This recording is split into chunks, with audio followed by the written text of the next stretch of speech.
এই মুহূর্তে Bangladesh cricket ball Pakistan test cricket দল পাকিস্তান সফর করছে এবং পাকিস্তানে আছে। সেখানে বাংলাদেশের পরিস্থিতি বিবেচনায় তারা অনেক আগেই চলে গেছে এবং সেখানে প্র্যাকটিস করতেছে। হ্যাঁ, সেখানে বাংলাদেশ দলের সাথে সাকিব আল হাসান থেকে শুরু করে বাংলাদেশ টেস্ট টিমের পুরো সদস্যরাই পাকিস্তানে তারা দেখা যাচ্ছে প্র্যাকটিসের পাশাপাশি মানে ক্যাম্পিংটা সারতেছে 2 ম্যাচ টেস্ট সিরিজের জন্য, যেটা টেস্ট চ্যাম্পিয়নশিপের অন্তর্গত। এবং সেই সাথে হ্যাঁ, বাংলাদেশের ক্রিকেটাররা সবসময় বলে আসছে এবং এখনো বলতেছে যে তারা নিরাপদ আছে, কোনো সমস্যা নাই। যদিও আমরা জানি পাকিস্তানের অবস্থা খুবই ভয়াবহ, বাংলাদেশের মতোই একটা আন্দোলনরত অবস্থা সেখানকার। শিক্ষার্থীরা থেকে শুরু করে সবাই ইমরান খানকে ছাড়ার জন্য একটা আন্দোলন করতেছে এবং সেই সাথে সব থেকে ভালো লাগছে তাদের ইন্সপিরেশন হিসেবে বাংলাদেশ কাজ করতেছে এবং পাকিস্তানের বুকে বাংলাদেশের পতাকা উঠতেছে। যাই হোক, আমি সেটা বলবো না, এখন কোথায় আসি, বাংলাদেশের টেস্ট সিরিজে বাংলাদেশের অবস্থা কিরকম এবং বাংলাদেশের অবস্থা কি অবস্থায় আছে। বাংলাদেশ 2 ম্যাচ টেস্ট চ্যাম্পিয়নশিপের আগে বাংলাদেশ 2টা ম্যাচ খেলবে এ দল হয়ে পাকিস্তানের।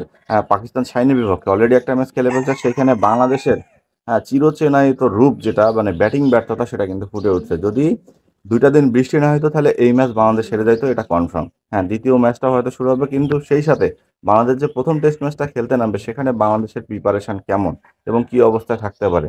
কারণ বাংলাদেশের যে প্লেয়ারগুলো আছে তারা তারা সারা বিশ্বে শুধু গ্লোবাল টি-20 খেলে ফেলছে। বিভিন্ন ফ্রাঞ্চাইজি থেকে শুরু করে টি-20 ওয়ার্ল্ড কাপের পর থেকে বাংলাদেশের ক্রিকেট বোর্ডে বা বাংলাদেশের ক্রিকেটে এখন পর্যন্ত তারা 4 দিনে কোনো ম্যাচ খেলে নাই। হ্যাঁ, বা বাংলাদেশে দেখা যাচ্ছে প্রিপারেশন যে থাকবে, যে টেস্টের যে একটা মেজাজ থাকবে, এই প্লেয়ারগুলো কিন্তু সেই মেজাজটা এখন পর্যন্ত নাই।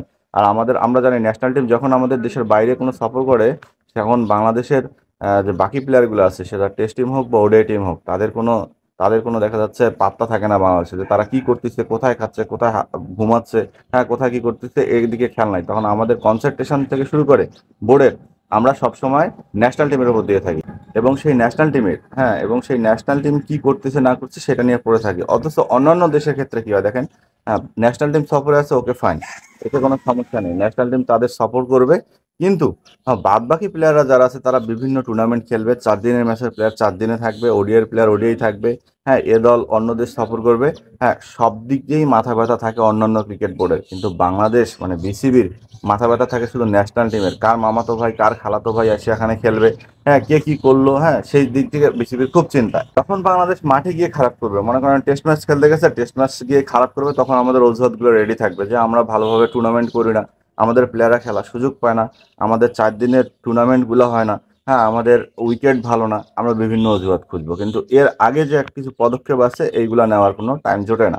যেমন টি-20 বিশ্বকাপে খারাপ করার পর সবাই বলতেছে আমরা এখন টি-20 টুর্নামেন্ট বেশি বেশি করব, টি-20 প্লেয়ারদেরকে খেলাবো। কিন্তু এই যে টেস্ট চ্যাম্পিয়নশিপে বাংলাদেশ খেলতে গেছে বা বাংলাদেশের যে 2টা ম্যাচ আছে, হ্যাঁ এই ম্যাচগুলোকে ঘিরে যে একটা বাংলাদেশের মধ্যে যে একটা দেখা যাচ্ছে ইম্পর্টেন্টনেস কাজ করবে, যে আমার 14টা থেকে 15টা প্লেয়ার টি-20 খেলতেছে বা 5 থেকে 7টা প্লেয়ার আমার বাইরের গ্লোবাল লিগগুলো খেলতেছে, কিন্তু বাকি আমার টেস্ট টিমটাকে তো আমি আলাদা একটা টুর্নামেন্ট করে তাদের 4 দিনের ম্যাচ খেলাইতে পারবো, এমন তো ব্যাপারগুলো থাকে। কিন্তু বাংলাদেশ ক্রিকেট বোর্ডে সেটা মাথা ব্যথা নাই। হ্যাঁ, মাথা ব্যথা কখন হবে, যখন বাংলাদেশ পাকিস্তানের প্রথম ম্যাচটা দেখা যাবে ব্যাটিং ব্যর্থতার দায়ে ইনিংস ব্যবধানে হারে গেছে। সেখানে আমরা সাংবাদিক থেকে শুরু করে যে গণমাধ্যমগুলো আছে সবাই প্লেয়ারদের সমালোচনা করব, প্লেয়ারদেরকে তুলে ধরা করব, ব্যক্তিগত লাইফ নিয়ে আমরা কন্টেন্ট ক্রিয়েটররা কন্টেন্ট বানাবো। এরপর শুরু হয়ে যাবে তুরকালাম।